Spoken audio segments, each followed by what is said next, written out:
се набави многу опрема, мамографи, резонанси, компјутери, акселератор.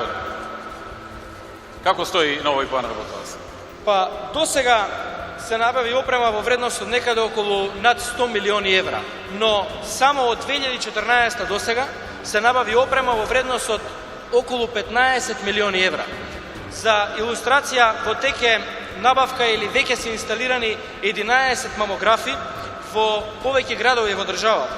Се набавија мамографи за Штип, за Велес, за Прилеп, Кочани, Охрид, а во теке испорака на мамографии за Радовиш, Гевгелија, Македонска Каменица и Кавадарци.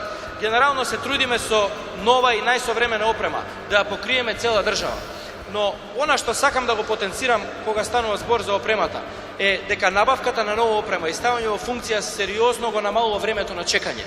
Една илустрација, времето на чекање за зрачна терапија за луѓето кои што беа болни од малигни заболувања во времето на нашите политички претходници на опозицијата беше некаде над 10 месеци.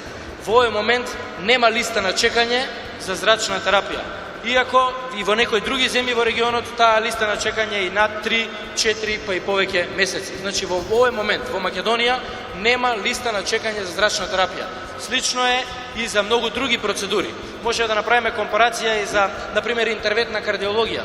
Иако е интервентна, во минатото до 2006 година за оваа процедура се чекаше 8 месеци. Денеска оваа процедура се дава веднаш кога му е потребна на оној кој што е во животно загрозувачка состојба. Почетно, ова е разликата.